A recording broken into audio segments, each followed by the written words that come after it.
আসলে আমি হচ্ছি একজন কোরআনের হাফেজ। আমি প্রত্যেক দিন 5 রাকাত নামাজ পড়ি।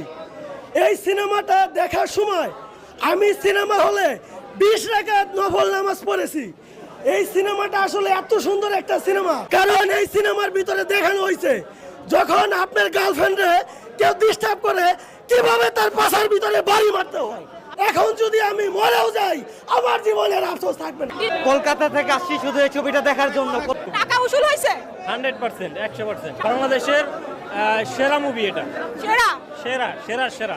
এই জিল্লো মালদে শাকিব খানের কোন একটা ডায়লগ দেন তো। এই যে গ্লোবালি বলিউডের ক্যাটাগরি আপনি এটা ডাবিং করে সার্ভেন যদি কোনো জায়গা এটা ধরতে পারে এটা বাংলা ছবি, তাহলে সেদিন আমি কান কেটে হালাই দেবো।